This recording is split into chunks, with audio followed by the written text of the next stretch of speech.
Welcome to our channel. In the year 1826, a mother found out her 5-year-old son had been taken hundreds of miles away after being sold illegally. She possessed no money, no power, and no rights. Yet she held something more powerful, a fire that would not go out. Her name was Sojourner Truth, and she was preparing to accomplish the unthinkable.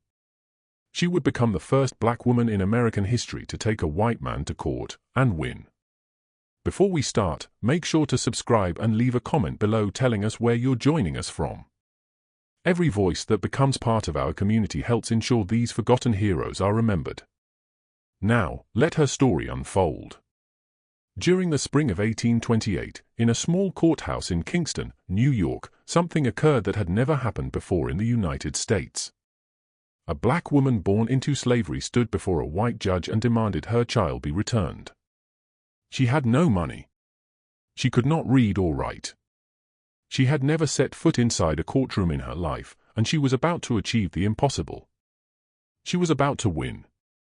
Her name was Isabella. The world would later come to know her as Sojourner Truth. But on that March day in 1828, she was simply a mother fighting for her son. A mother who refused to accept that her child had been stolen from her and sold into the Deep South. A mother who walked into a system designed to crush people like her and, against all odds, somehow walked out victorious. This is her story. The story of the first black woman in American history to sue a white man and win. New York's Hudson Valley in the late 1700s was a place of contradictions. Rolling hills and fertile farmland stretched along the great river. Dutch and English settlers had built prosperous farms and estates. Churches stood at the center of small villages. And on those farms, in those houses, beside those churches, slavery existed. Not the massive plantation slavery of the South, but slavery all the same. Families owned other families. Human beings bought and sold other human beings. Children were separated from their mothers and sold like livestock. Isabella was born into this world, sometime around 1797. The exact date is unknown because no one bothered to record precisely the births of enslaved children.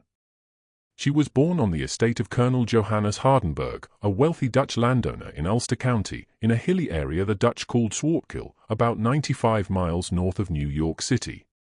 James and Elizabeth Baumfree were her parents. The name Baumfree was Dutch, meaning tree. Her father had been given this name because of his tall stature. James and Elizabeth had been captured in Africa and brought against their will to this strange land. They had perhaps 10 or 12 children over the years, though Isabella never knew the exact number. Many of her siblings were sold away before she was old enough to remember them. In the cellar of the Hardenberg estate, in a cold, damp space beneath the main house, James and Elizabeth raised their youngest daughter. There was no bed. There were no windows. The floor was dirt. The walls were stone. Water seeped in when it rained. The only light came from a small opening that led to the outside. This was home for the first years of Isabella's life. She grew up speaking Dutch. It was the only language her parents knew. It was the only language spoken on the Hardenberg estate. Later, this would cause her tremendous suffering when she was sold to English-speaking owners who could not understand her and who beat her for not understanding them. In 1806, when Isabella was about 9 years old, Colonel Hardenberg died. His estate was divided among his heirs, and the enslaved people he owned were sold at auction. Isabella watched as her family was torn apart. She stood on the auction block with a flock of sheep and was sold together with the animals for $100. $100 for a child. $100 for a human life. John Neely of Kingston, New York, was her new owner. Neely spoke only English. Isabella spoke only Dutch. When she could not understand his commands, he beat her. When she responded in the only language she knew, he beat her again. Years later, she would describe the scars that covered her back from those beatings. She never forgot the pain. She never forgot the helplessness of being a child, alone, unable to communicate, unable to escape the violence that rained down upon her. After about 2 years of this torment, she was sold again. Martina Shriver of Kingston paid $105 for her. The atmosphere in his tavern was crude and morally questionable, but it was safer than the Neely farm. Isabella began to learn English during her time there, picking up words and phrases from the customers who came and went. But in 1810, she was sold once more. John Dumont of New Paltz, New York, paid $175 for the 13-year-old girl. She would remain with the Dumont family for the next 16 years. These years would shape everything that came after. John Dumont was not the worst owner Isabella had known. Compared to John Neely, he seemed almost kind. He recognized her intelligence and her capacity for hard work. He sometimes praised her abilities. But his wife, Sally Dumont, was a different matter entirely. Mrs. Dumont seemed to take pleasure in making Isabella's life miserable. She criticized everything Isabella did. She accused her of laziness and incompetence. She made it clear that she considered the enslaved woman beneath contempt. The details of what Isabella suffered at the hands of Mrs. Dumont remain largely hidden. In her later autobiography, dictated to a friend because she never learned to read or write, Isabella spoke only vaguely of the cruelties she endured. Historians have speculated about what she left unsaid. Sexual abuse was common for enslaved women. The constant threat of violence hung over every interaction. Whatever specific torments Isabella experienced, they left deep scars on her soul. Despite the hardships, Isabella found ways to survive. She found comfort in religion, developing a deep and personal relationship with God. She learned to pray, speaking aloud to the divine when she was scared or hurt. This faith would sustain her through everything that was to come. It would give her the courage to do things that seemed impossible. It would convince her that she was not alone, even when everyone and everything seemed to be against her. Around 1815, when Isabella was about 18 years old, she was married to an enslaved man named Thomas. The marriage was arranged by John Dumont, as was common practice. Thomas was older than Isabella and enslaved on the same property. Together they had 5 children over the next decade. Diana, born around 1815. Peter, born around 1821 or 1822. Elizabeth, born around 1823. Sophia, born around 1824. And another child who died in infancy. Isabella loved her children with fierce devotion, but she lived in constant fear. She knew that at any moment any one of them could be sold away from her. She had watched her own siblings disappear. She had heard the stories of mothers who never saw their children again. This fear was the constant companion of every enslaved parent. It was a fear that never went away. Meanwhile, the laws of New York were slowly changing. In 1799, the state had passed a law for the gradual abolition of slavery. Under this law, children born to enslaved mothers after July 4, 1799, would eventually become free. Boys would be freed at age 28. Girls would be freed at age 25. It was a slow process designed to protect the property rights of slaveholders while gradually ending the institution. But for people like Isabella, who had been born before the law was passed, it offered no immediate hope. Then in 1817, a new law was passed. This law set July 4, 1827, as the date when all remaining slaves in New York would be emancipated. For the first time, Isabella could see an end to her bondage. In 10 years, she would be free. Her children, born after 1799, would also eventually gain their freedom, though they would have to wait until they reached the specified ages. But John Dumont made Isabella a promise that changed everything.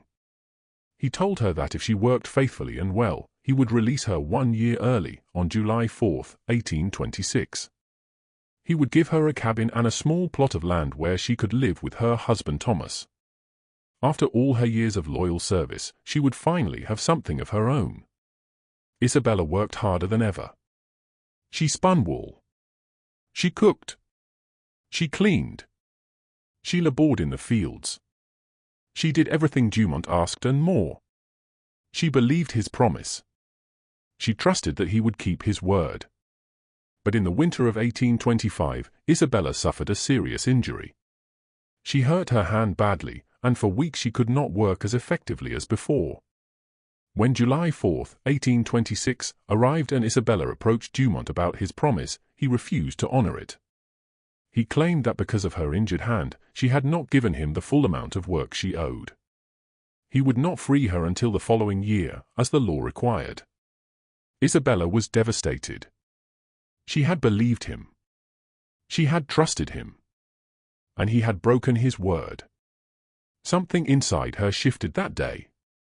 Something hardened. She had spent her entire life obeying the rules that white people set for her. She had done everything right. And still, she had been betrayed. She made a decision. She would not wait another year. She would take her freedom for herself. In the late autumn of 1826, Isabella made her move. She did not run away in the night like a fugitive. She did not sneak off in fear. Instead, she waited until she had spun 100 pounds of wool, completing the work she felt she owed Dumont. Then one morning at dawn, she picked up her infant daughter Sophia and walked away. Years later, she would describe this moment with simple dignity.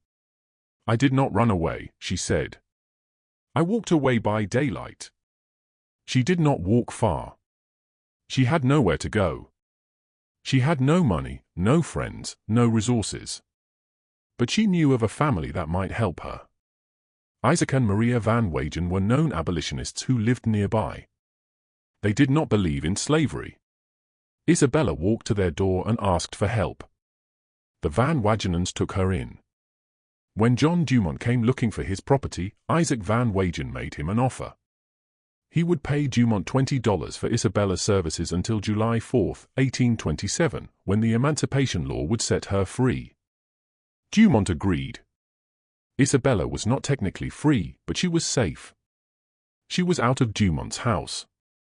She was away from his wife's cruelty, and she was only months away from legal freedom. But Isabella had not been able to bring all her children with her. Her older children were bound by their own terms of service to Dumont and other families, and her young son, Peter, about 5 years old, remained behind. This separation tormented her. Every day she thought of him. Every night she prayed for his safety. Then in the autumn of 1826, she learned something that shattered her world. John Dumont had sold Peter. The circumstances of the sale were complicated and horrifying. Dumont had transferred Peter to Dr. Elijah Gedney of Newburgh, New York, for $20. Gedney had planned to take the boy to New York City, possibly with the intention of traveling to England. But when those plans fell through, Gedney decided the boy was too young and too much trouble. So he sold Peter to his brother, Solomon Gedney. Solomon Gedney did not want Peter either. So he sold the child again, this time to his brother-in-law, a wealthy plantation owner from Alabama named Fowler. Peter was gone. Sold to the Deep South, sold to a cotton plantation 1,000 miles away, sold into a form of slavery that made the Hudson Valley version seem almost gentle by comparison. When Isabella learned what had happened, something inside her broke, and something else caught fire. She knew exactly what this meant. Alabama was not New York. There was no gradual emancipation law in Alabama. There was no July 4, 1827, waiting for Peter.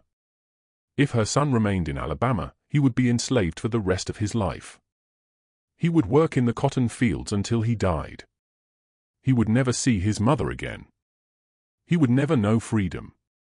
Isabella's grief was overwhelming. She screamed. She cried. She felt the weight of absolute helplessness crushing her. What could she do? She was one woman. She had no money. She had no power.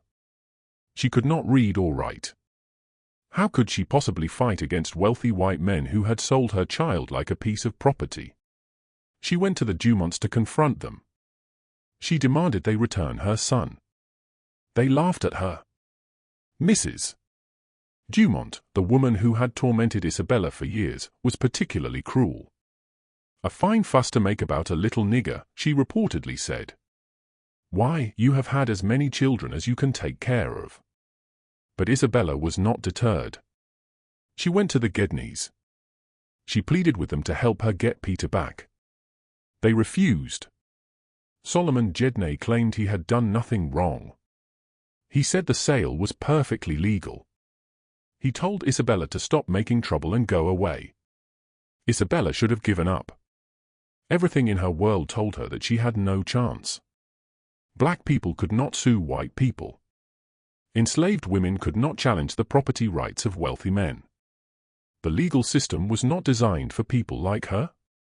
It was designed to keep people like her in their place. But Isabella had something that her oppressors did not understand. She had faith. Not just faith in God, but faith in herself. Faith that what had been done was wrong. Faith that there must be some way to make it right. She sought help from the Quakers. The Religious Society of Friends, as they were formerly known, had long opposed slavery. Many Quakers actively worked to help enslaved people gain their freedom. Isabella found a group of Quaker abolitionists who listened to her story and were moved by her determination. They told her something extraordinary. They told her that what the Gedneys had done was actually illegal. New York law prohibited the sale of enslaved people out of state for the purpose of keeping them in bondage. Peter had been protected by this law. His sale to Alabama was a crime. And that meant Isabella had grounds to sue. But how does an illiterate, penniless black woman sue a wealthy white family in 1827? How does she navigate a legal system that has never been designed to serve her? How does she find lawyers who will take her case? How does she pay for their services? The Quakers helped her. They pooled their resources. They found lawyers willing to represent her. They explained to Isabella what she needed to do, and they told her to go to the courthouse in Kingston and present her case to the grand jury. Isabella had never been inside a courthouse. She did not know what a grand jury was. She had no formal education, no experience with legal proceedings, no understanding of the complex rules and procedures that governed the courts. But she had her story. She had the truth. And she had her unshakable conviction that her son had been stolen from her. She walked to Kingston. It was the same town where she had been sold as a child with a flock of sheep. It was the same town where she had been beaten for not understanding English. Now she returned as a woman on a mission, not as property, but as a plaintiff. At the courthouse, she asked for the grand jury. Someone directed her to the correct room. She walked in and faced a group of white men who had probably never seen a black woman demand anything from them. And she began to speak. Isabella's voice was powerful. It carried across the room. It demanded attention. In later years, when she became famous as Sojourner Truth, people would describe her voice as deep, guttural, powerful. They would say that when she spoke, everyone listened. Whether speaking to a handful of jurors or a crowd of thousands, she had a presence that commanded respect. She told them what had happened. She told them about Peter. She told them about the illegal sale. She told them that her son had been taken from her and sent to Alabama. She told them that she wanted him back. One of the jurors was moved by her testimony. He asked her to step into a private room and tell her story again. There she was asked to swear an oath that Peter was indeed her child. She swore. She was then asked to provide more details about the sale, about the Gedneys, about where Peter had been taken. The wheels of justice began to turn. But they turned slowly. On March 1, 1828, Isabella's lawyers filed a formal legal action. The document was called a writ of habeas corpus. The Latin phrase means you have the body. It is one of the oldest and most fundamental legal protections in the English legal system. It requires anyone holding a person in custody to bring that person before a judge and justify the detention. If no lawful reason can be given, the person must be released. Isabella's lawyers argued that Peter was being held unlawfully. They argued that the sale to Alabama violated New York law. They demanded that Solomon Jedney, who had arranged the sale, produce the child before the court. The lawyers who represented Isabella were named Herman M. Rowe and John Van Buren. The case was heard by Abraham Bruin Hasbrouck, a commissioner of the New York Supreme Court. These names may not be famous today, but they should be remembered. They were white men who chose to help a black woman fight for her rights at a time when such help was rare and dangerous. Solomon Jedney received the legal summons and realized he was in serious trouble. The charge was essentially kidnapping. If convicted, he could face criminal penalties. He had not anticipated this outcome. He had assumed that the sale of a black child would go unnoticed and unchallenged. He had assumed that no one would care. He was wrong. Jedney quickly contacted his brother-in-law Fowler in Alabama. He arranged to have Peter sent back to New York. The boy would be produced before the court, and Jedney would claim that nothing illegal had happened. He would deny everything and hope for the best. Peter arrived back in New York sometime in March 1828. He had been in Alabama for nearly a year and a half. He was about 7 years old, and he was not the same child who had been taken from his mother. A hearing was scheduled for March 14, 1828, before Commissioner Hasbrouck. Isabella would finally see her son, but what she saw broke her heart. She arrived at the courthouse and waited. The lawyers presented their arguments. Solomon Jedney denied that he had done anything wrong. He claimed that the sale was legitimate, that no laws had been broken, that the whole affair was a misunderstanding. And then they brought Peter in. Isabella looked at her son. She expected him to run to her.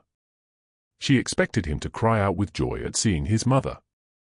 She expected the reunion she had dreamed about for 18 long months. Instead, Peter screamed. He grabbed Solomon Jedney's leg and clung to it. He shouted that Jedney was his master. He said he did not know this woman. He said he had no mother here. He did not want to go with her. Isabella was stunned. What had they done to her child? What had happened in Alabama that made him deny his own mother? The judge noticed something else. Peter had scars. There was a large scar on his forehead. There was another scar on his cheek. The judge asked Peter how he had gotten these wounds. Peter said a horse had kicked him on the forehead. He said he had gotten the scar on his cheek by running into a carriage. The judge was not convinced.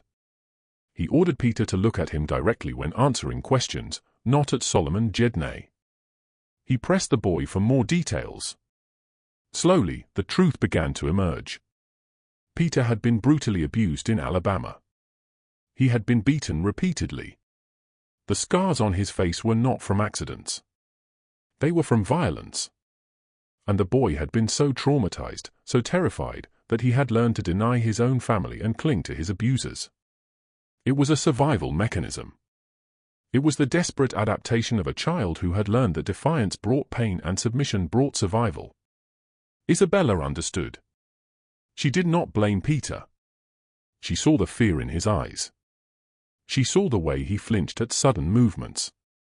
She saw what Alabama had done to her son. The judge saw it, too. Commissioner Hasbrouck listened to all the testimony. He considered the evidence. He looked at the scarred child who had been illegally sold into slavery and brutally abused. And he made his ruling. The words he spoke that day would echo through history. The boy is to be delivered into the hands of his mother, the judge declared. Peter would have no other master, no other controller, no other conductor but his mother. Isabella had one. She was the first black woman in American history to sue a white man for the return of a family member and win. She had done what everyone told her was impossible. She had challenged the system. She had demanded justice. And she had received it. The court documents from this case were lost for nearly 200 years. Historians knew the case existed because Isabella later described it in her autobiography, but the actual legal papers disappeared into the archives and were forgotten. It was not until 2022 that archivists at the New York State Archives rediscovered the original documents, including Isabella's own affidavit and the judge's order releasing Peter. The discovery was remarkable. Here was physical evidence of a moment when an enslaved woman used the legal system to fight back against her oppressors. Here was proof that even in the darkest periods of American history, there were people who demanded justice and sometimes received it. Isabella took Peter home with her. The reunion she had dreamed of was nothing like what she had imagined. Her son was traumatized. He was terrified. He had been conditioned to fear and distrust.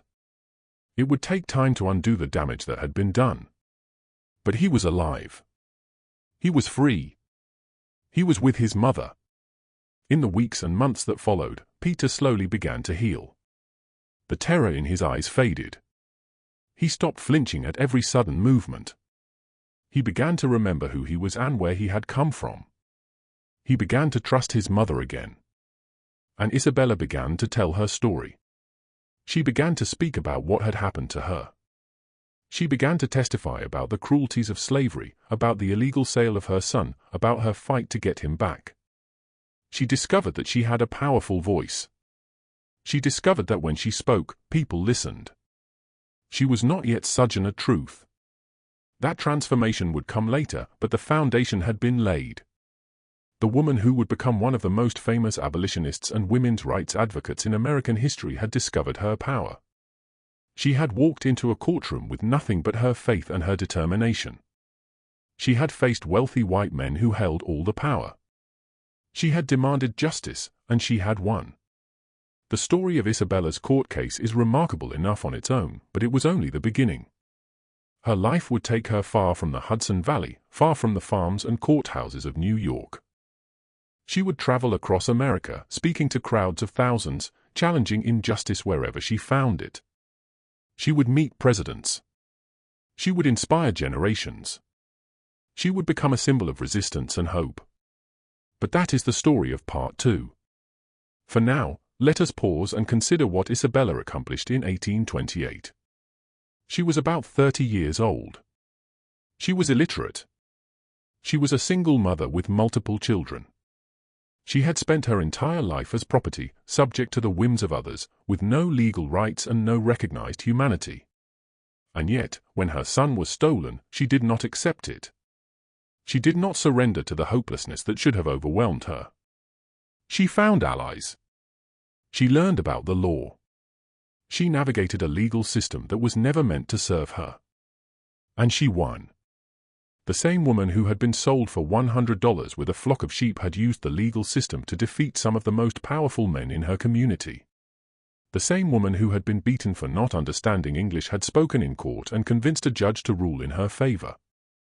The same woman who had been told that black people had no rights that white people were bound to respect had proven that she had rights, and those rights would be respected. It was a victory that should have been impossible. It was a victory that pointed toward a different future. It was a victory that demonstrated, even in the darkest times, the power of one person who refuses to give up. Peter's scars would fade, but they would never completely disappear. The physical marks of his abuse gradually healed, but the emotional wounds went deeper. In the years that followed, Peter struggled. He got into trouble. He had difficulty adjusting to life as a free person. The trauma of his childhood followed him like a shadow. In 1839, when Peter was about 18 years old, he made a decision that would haunt his mother for the rest of her life. He enlisted to work on a whaling ship. He told Isabella that he needed to get away, to find himself, to escape the past. She let him go, though it tore her apart. Over the next 3 years, Isabella received 3 letters from Peter. He was somewhere in the vast Pacific Ocean, hunting whales, living a life she could barely imagine. The letters were brief and sporadic, but they were evidence that he was alive, that he was surviving, that he had not forgotten her. Then the letters stopped. In 1842, Peter's ship returned to port without him. He was not aboard. No one could explain what had happened. Had he died at sea? Had he deserted? Had he been killed? Isabella never found out. She never saw her son again. She never learned what happened to the child she had fought so hard to save. This tragedy shaped everything that came after. The boy she had rescued from Alabama, the boy she had fought for in court, the boy she had dreamed about during those endless months of separation simply vanished. He became one more loss in a life filled with losses. He became one more wound that never fully healed. But Isabella did not let grief destroy her. She channeled her pain into purpose. She took the strength she had discovered in that Kingston courtroom and used it to fight for others. She became a voice for the voiceless. She became a champion for the oppressed. She became Sojourner Truth. The transformation began in 1843. Isabella was living in New York City, working as a domestic servant, still processing the losses she had endured. Peter was gone. Her other children were scattered. The life she had imagined for herself had not materialized. She was free, but freedom had brought its own burdens. On June 1, 1843, Pentecost Sunday, Isabella woke up with a sense of divine calling. She felt that God was speaking to her, telling her to leave the city and travel through the countryside, preaching and bearing witness to the truth. She felt called to a higher purpose. She gathered a few possessions into a pillowcase. She said goodbye to the people she knew, and she walked out of New York City, heading north and east into an uncertain future. She also gave herself a new name. She would no longer be Isabella Baumfree, the name she had used in bondage. She would no longer be Isabella Van Wagen, the name she had taken from the family that had sheltered her. She would be Sojourner Truth. A sojourner is a traveler, someone who does not stay in one place, and truth was what she intended to speak. The Spirit calls me, she told her friends, and I must go. Sojourner Truth walked out of New York City in the summer of 1843 with nothing but a pillowcase filled with her few possessions. She was about 46 years old. She had no money. She had no plan. She had no idea where she was going or what she would do when she got there. All she had was a calling, a voice inside her that said she must travel and speak the truth about what she had seen and what she had survived. She headed north, following the roads along the Connecticut River Valley into Massachusetts. She stopped at farmhouses and asked for food. She stopped at churches and asked to speak. She stopped at camp meetings, those great outdoor religious gatherings that were sweeping through America in the 1840s, and she raised her voice among the crowds. People noticed her immediately. She was nearly 6 feet tall, towering over most women and many men of her era. Her voice was deep and powerful, capable of reaching across large crowds without any amplification. She spoke with a Dutch accent that she never lost, the legacy of her childhood among Dutch-speaking slaveholders, and she spoke with an authority that could not be denied. At these camp meetings, she began to develop her skills as a public speaker. She learned how to hold an audience's attention. She learned how to use silence as effectively as words. She learned how to tell stories that moved people to tears and to action. She discovered that she had a gift. One story that became famous occurred at a camp meeting in Northampton, Massachusetts. A group of rowdy young men had gathered to disrupt the proceedings. They were drinking and shouting and threatening violence. The other speakers were terrified. Some wanted to call the police. Others wanted to flee. Sojourner Truth stood up and began to sing. Her voice cut through the chaos. It was a hymn, a simple song of faith and redemption. The young men stopped their shouting. They turned to look at this tall black woman who seemed utterly unafraid of them, and they listened. When she finished singing, she began to speak. She asked them why they had come. She asked them what they were afraid of. She spoke to them not with anger or condemnation, but with a kind of fierce compassion that disarmed their hostility. By the end of the evening, the young men who had come to cause trouble were sitting quietly, listening to the preachers they had planned to attack. This was Sojourner Truth's power. She could walk into hostile situations and transform them. She could face down violence with moral courage. She could speak hard truths in ways that people could hear. It was a power she would use again and again in the years to come. In the autumn of 1843, Sojourner Truth arrived at the Northampton Association of Education and Industry, a utopian community in Florence, Massachusetts. The community was founded on principles of equality and cooperation. Members lived and worked together, sharing resources and rejecting the social hierarchies that dominated American society. Most importantly for Sojourner, the community was integrated. Black and white members lived side by side as equals. At Northampton, Sojourner Truth met some of the leading abolitionists of the era. Frederick Douglass, the famous escaped slave who had become a powerful orator and writer, was a frequent visitor.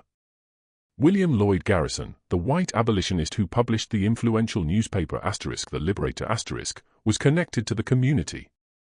David Ruggles, the black abolitionist who had helped Douglass escape from slavery, was a member. Olive Gilbert, who would later help Sojourner Truth write her autobiography, was also there. These connections changed Sojourner Truth's life. She had been speaking at camp meetings about religious faith and personal salvation. Now she began to speak about the abolition of slavery and the rights of women. She joined the great reform movements that were reshaping American society in the 1840s. She found her cause. Frederick Douglass and Sojourner Truth made an interesting contrast. Douglass was educated, articulate, and wrote with elegant precision. He had taught himself to read and write despite being enslaved, and his mastery of language was a powerful weapon against those who claimed black people were intellectually inferior. Sojourner Truth could not read or write at all. She spoke in plain, simple language with a Dutch accent and grammatical patterns that reflected her upbringing among Dutch speakers. But her inability to read did not mean she was unintelligent. Far from it. She had a mind like a steel trap, remembering everything she heard, processing arguments with devastating logic, and cutting through pretense with simple but profound observations. The two great abolitionists respected each other, but they were not always allies. Douglass tended to work within the system, seeking to change laws and policies through political action. Sojourner Truth was more radical, more willing to challenge not just slavery, but the entire structure of American society. They disagreed about strategy and tactics. They disagreed about the role of violence in the struggle for freedom. But they shared a fundamental commitment to human dignity that transcended their differences. In 1850, Sojourner Truth took a major step toward securing her place in history. She dictated her life story to her friend Olive Gilbert, who wrote it down and helped prepare it for publication. The book was called The Narrative of Sojourner Truth, a Northern Slave Star. William Lloyd Garrison published it privately that same year. The narrative told the story of Isabella's life. Her birth into slavery, her brutal treatment by various owners, her escape to freedom, her court case to rescue Peter, and her transformation into Sojourner Truth. It was honest about the horrors she had endured. It did not spare the reader from the violence and degradation of slavery, and it established Sojourner Truth as a powerful voice in the abolitionist movement. The book also provided her with income. Sojourner Truth sold copies of the narrative at her speaking engagements. She also began selling photographs of herself, small cards called cards to visit that were popular at the time. She captioned these photographs with a clever phrase, "I sell the shadow to support the substance." The shadow was her image. The substance was her life and her work. With the proceeds from her book and photographs, Sojourner Truth was able to buy a small house in Florence, Massachusetts in 1850. She paid $300 for it. For the first time in her life, at about 53 years old, she owned property. The woman who had been sold for $100 with a flock of sheep now owned a home of her own. But 1850 was also a dark year for the cause of freedom. That September, Congress passed the Fugitive Slave Act as part of the Compromise of 1850. This law required citizens of free states to assist in the capture of escaped slaves. It denied accused fugitives the right to a jury trial. It imposed heavy penalties on anyone who helped enslaved people escape. And it emboldened slave catchers to venture into the North, hunting down men and women who had lived in freedom for years. The Fugitive Slave Act was a devastating blow to the abolitionist movement. It made the free states complicit in slavery. It put every black person in the North at risk, whether they had escaped from slavery or had been born free. And it demonstrated that the slaveholding South had enormous power over the federal government. Sojourner Truth was outraged. She redoubled her efforts, speaking against the law and against the entire institution of slavery. She traveled throughout New England and New York, addressing audiences large and small. She challenged people to resist the unjust law, to refuse cooperation with slave catchers, to stand up for human dignity. In May 1851, Sojourner Truth attended the Ohio Women's Rights Convention in Akron. This gathering of reformers and activists was focused on the rights of women, but it was also connected to the broader struggle against slavery. Many of the same people who fought for abolition also fought for women's suffrage. They saw these causes as linked, as part of a larger movement toward human equality. The convention had been going on for 2 days when Sojourner Truth asked to speak. She was probably the only black person in the room. She was certainly the only former slave. Some of the white women in attendance were uncomfortable with her presence. They worried that associating their cause with a black woman would hurt their movement. They worried about how she would be received. But the president of the convention, Francis Gage, allowed her to speak. And what Sojourner Truth said that day would become one of the most famous speeches in American history. She walked to the front of the church where the convention was being held. She was tall and dignified, wearing a simple gray dress and a white turban. She stood before the audience and began to speak in her deep, powerful voice. No complete transcript of her speech exists. Different people who were there remembered it differently. Francis Gage published an account of the speech 12 years later in 1863 that included the famous refrain, "Ain't I a woman?" But historians have debated whether Sojourner Truth actually used those exact words or whether Gage embellished the speech in her recollection. What we know is that Sojourner Truth spoke about the contradictions between how women were supposedly treated and how she had been treated. She spoke about the hard labor she had performed as an enslaved woman. She spoke about the children she had borne and lost. She challenged the idea that women were weak and needed to be protected by men. "I have plowed and planted and gathered into barns," she reportedly said, "and no man could head me. And ain't I a woman?" She spoke about bearing 13 children and watching most of them sold into slavery. She spoke about the grief of a mother who loses her children. And she asked again, "And ain't I a woman?" She spoke about Jesus Christ, noting that he came from God and a woman. Man had nothing to do with it. She challenged the religious arguments that were used to justify the subordination of women. And she spoke about strength. If the first woman God ever made was strong enough to turn the world upside down all alone, she said, referring to Eve, these women together ought to be able to turn it back and get it right side up again. The speech electrified the audience. Women who had been skeptical of this tall black stranger found themselves cheering. Women who had worried about association with a former slave found themselves inspired. Sojourner Truth had taken the arguments against women's rights and demolished them with simple logic and personal testimony. The speech became known as "Ain't I a Woman?" Even though the exact wording remains uncertain, it became one of the defining documents of both the women's rights movement and the abolitionist movement. It demonstrated that the struggles for racial equality and gender equality were connected, that oppression in one form was linked to oppression in another. Throughout the 1850s, Sojourner Truth continued to travel and speak. She went wherever she was invited, and sometimes where she was not. She spoke in churches and town halls, in private homes and public squares. She debated pro-slavery advocates and challenged racist hecklers. She became one of the most recognized figures in the reform movements of her era. Her methods were unconventional. She did not give carefully prepared speeches from written texts because she could not read. Instead, she spoke extemporaneously, responding to her audience, adapting her message to the moment. She used humor and irony to make her points. She sang hymns to warm up crowds or calm hostile ones. She told stories from her own life that illustrated larger truths about slavery and freedom. She was also willing to be confrontational in ways that many reformers were not. At one meeting in Indiana, a man in the audience challenged her, suggesting that she was not really a woman, but a man in disguise. The accusation was meant to humiliate her and discredit her testimony. Sojourner Truth responded by baring her breast to the audience, proving her womanhood in the most direct way possible.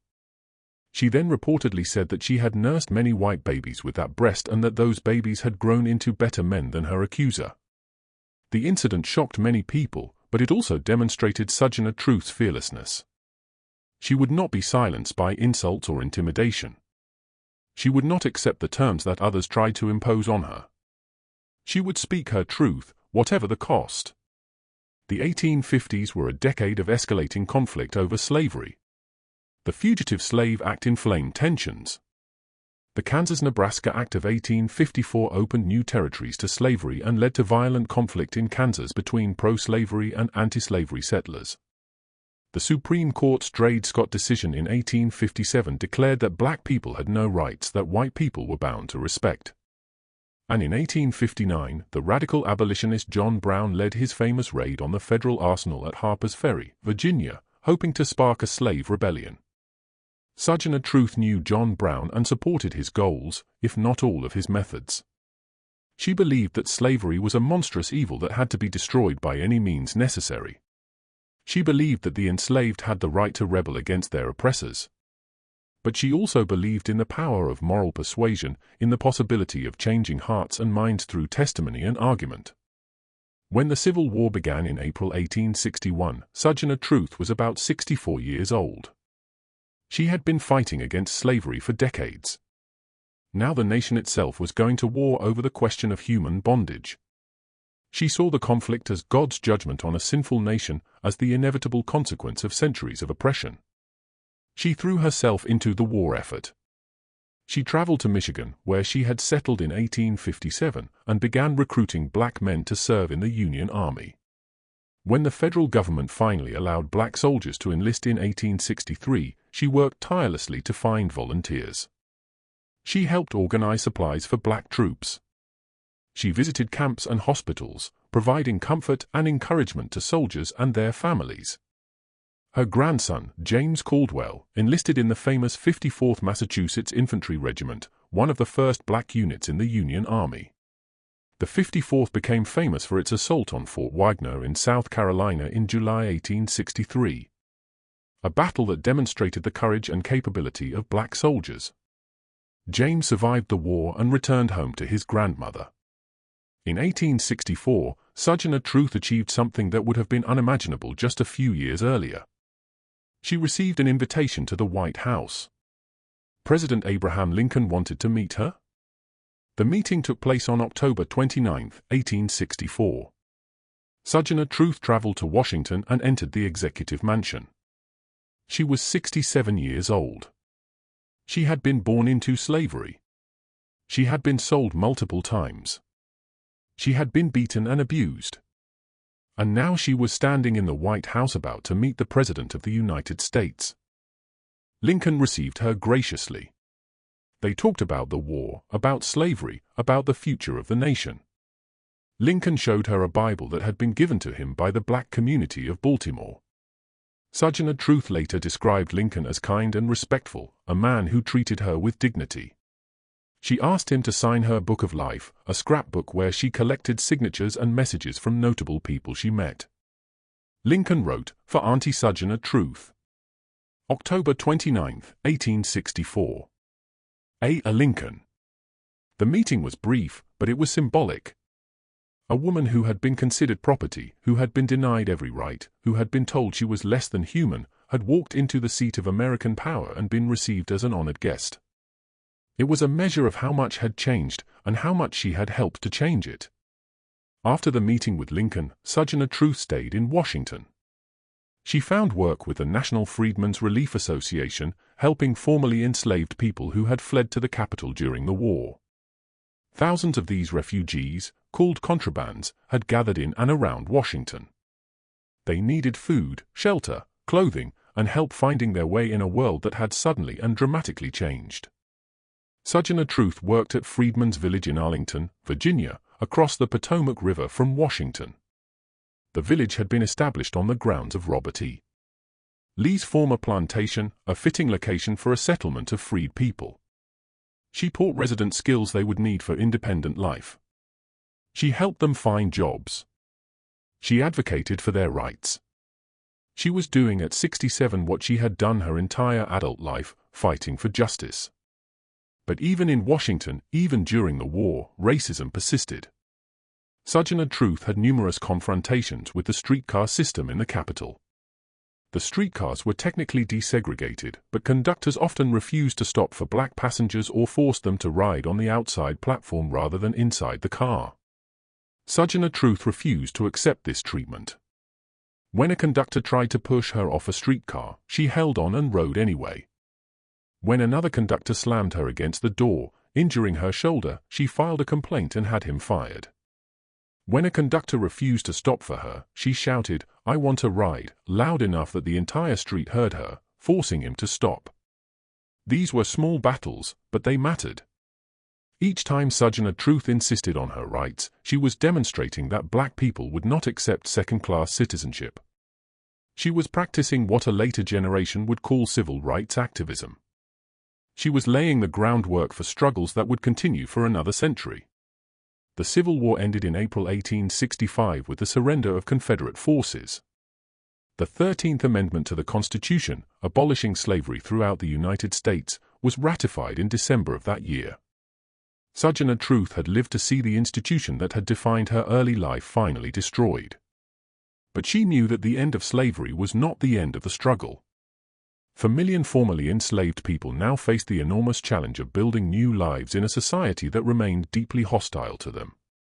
They needed land, education, economic opportunity, and political power. They needed protection from the violence that white Southerners were already beginning to inflict on them. Sojourner Truth advocated for land grants to formerly enslaved people. She believed that true freedom required economic independence, and economic independence required land. She wanted the federal government to give freed people plots of land in the West where they could build farms and communities away from the reach of their former masters. She gathered petitions. She lobbied Congress. She met with government officials. She traveled across the country speaking about the need for land redistribution. Her slogan was simple: give the freed people land and let them become self-sufficient citizens. The effort failed. The federal government never adopted a comprehensive program of land distribution for formerly enslaved people. The famous promise of 40 acres and a mule was made and then broken. Most freed people remained landless, forced to work as sharecroppers on land owned by the same families that had enslaved them. Sojourner Truth was disappointed but not defeated. She continued to advocate for the rights of black Americans throughout the 1870s. She supported the 15th Amendment, which guaranteed black men the right to vote. She also continued to support women's suffrage, though the two movements had increasingly diverged. The split between the abolitionist and women's suffrage movements was painful for Sojourner Truth. She had always seen these causes as linked. She had always believed that the rights of black people and the rights of women were part of the same struggle for human equality. But after the Civil War, some white suffragists became openly racist, opposing the 15th Amendment because it gave black men the vote while still excluding all women. They argued that educated white women deserved the vote more than ignorant black men. Sojourner Truth rejected this argument completely. She supported the 15th Amendment while continuing to advocate for women's suffrage. She refused to choose between her identities as a black person and as a woman.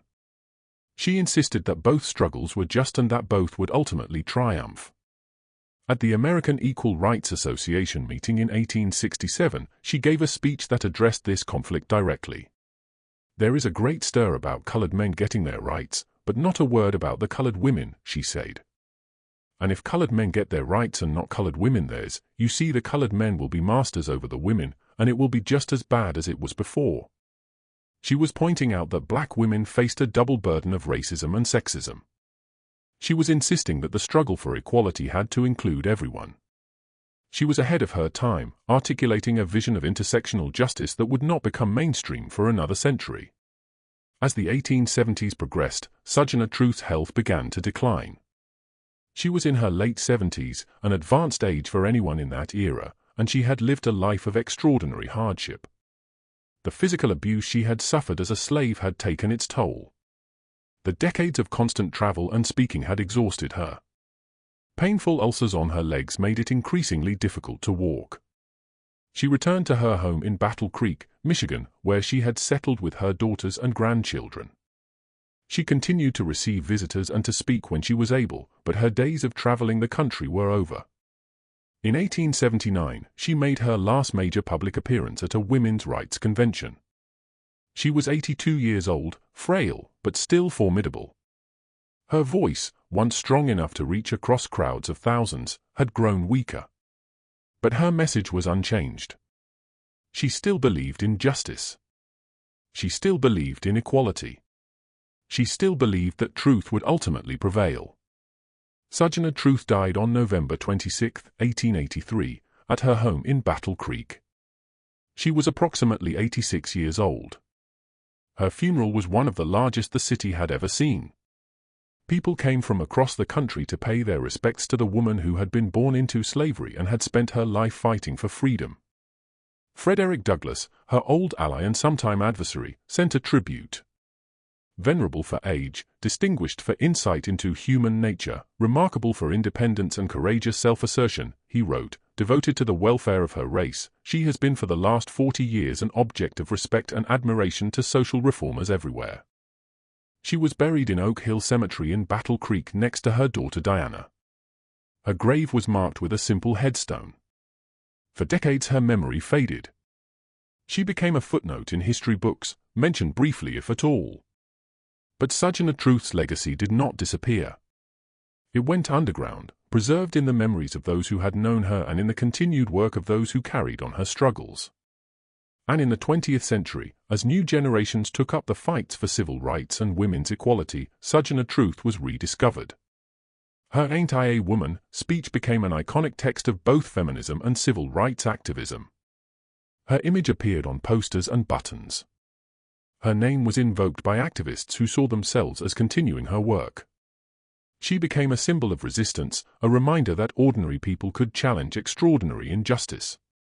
In 2009, a bronze bust of Sojourner Truth was unveiled in Emancipation Hall in the United States Capitol Visitor Center. She was the first African-American woman to be honored with a statue in the Capitol building. The ceremony was attended by dignitaries and descendants. Speeches praised her courage and her legacy. In 2014, Smithsonian magazine included Sojourner Truth on its list of the 100 most significant Americans of all time. She was recognized alongside presidents and generals, inventors and artists as one of the people who had most shaped American history.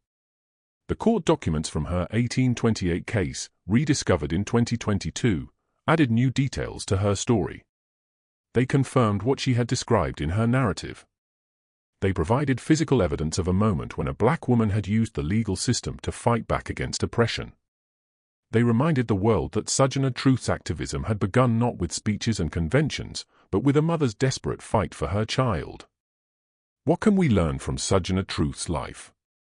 What does her story teach us about justice, about courage, about the possibility of change? First, it teaches us that one person can make a difference. Sojourner Truth had every possible disadvantage. She was black in a white supremacist society. She was a woman in a patriarchal world. She was poor in a nation that valued wealth. She was illiterate in a culture that prized education. And yet she changed history. She moved people with her words. She challenged systems of oppression.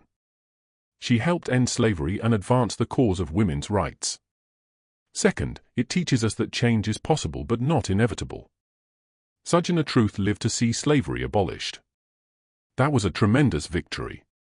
But she also lived to see the hopes of Reconstruction betrayed, to see freed people denied the land and opportunity they needed, to see new forms of oppression replace the old. Progress is not automatic. It must be fought for in every generation.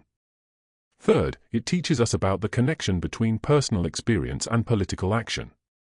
Sojourner Truth did not become an activist by reading books or attending lectures. She became an activist because she lived the injustice she fought against. Her understanding of slavery came from being enslaved. Her understanding of racism came from experiencing it every day of her life. Her understanding of sexism came from being a woman in a world that devalued women. This personal knowledge gave her testimony its power. She did not speak about abstractions. She spoke about her life. Fourth, it teaches us about the importance of allies. Sojourner Truth did not win her court case alone. She had help from the Quakers who advised her, the lawyers who represented her, the family that sheltered her. Throughout her career as an activist, she worked with others who shared her goals. She was part of networks and movements that extended far beyond any individual. Change comes not from isolated heroes but from communities of people working together. Finally, Sojourner Truth's story teaches us about the persistence of injustice and the persistence of resistance. The specific forms of oppression she fought against have evolved. Slavery is gone, but racism endures. Women have gained many rights, but sexism persists. The battles have changed, but the war continues. And as long as there is injustice, there will be people who stand against it. People who refuse to accept that this is just the way things are. People who insist that a better world is possible. Sojourner Truth was one of those people. She was born into a world that denied her humanity, and she spent her life asserting that humanity. She was told that she could not fight back, and she fought back anyway. She was told that one woman could not change anything, and she changed everything. Let us return in closing to that courthouse in Kingston, New York, in 1828. Let us imagine Isabella, about 30 years old, walking into that building. She does not know what will happen. She does not know if she will win or lose.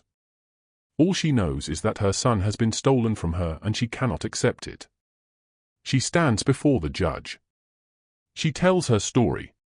She speaks about Peter, about his smile, about the way he used to laugh before they took him away. She speaks about the scars on his face, the evidence of what they did to him in Alabama. She speaks about her right as a mother to have her child returned to her. The judge listens. He considers the law. He considers the evidence, and he makes his ruling. The boy is to be delivered into the hands of his mother, having no other master, no other controller, no other conductor but his mother. In that moment, something new entered the world. A precedent was set. A barrier was broken. A woman who had been told she had no rights proved that she did have rights, and those rights would be recognized. Isabella walked out of that courthouse with her son. She did not know that she would become Sojourner Truth. She did not know that she would meet presidents and address conventions. She did not know that her name would still be spoken 200 years later. She was just a mother who had gotten her child back. But in fighting for Peter, she discovered something that she would spend the rest of her life sharing with the world. She discovered that even the most powerless person can challenge injustice. She discovered that the truth, spoken clearly and fearlessly, has power that no amount of wealth or status can match. She discovered that one person, armed with nothing but courage and conviction, can change history. That is the legacy of Sojourner Truth. That is why her story still matters. That is why we remember her. The voice that rang out in that Kingston courthouse demanding justice for a stolen child was the same voice that would ring out across America for the next 50 years. It was a voice that would not be silenced. It was a voice that spoke truth to power. It was a voice that refused to accept that things could not be different. And it is a voice that still speaks to us today across the centuries, asking us the same question she asked that audience in Akron. Ain't I a person? Don't I have rights? Isn't my humanity worth fighting for? The answer, as Sojourner Truth proved with her life, is yes. Yes, you are a person. Yes, you have rights. Yes, your humanity is worth fighting for. And if anyone tells you otherwise, do what Isabella did in 1828. Walk into the courthouse, tell your story, and demand justice. Because sometimes, against all odds, justice wins.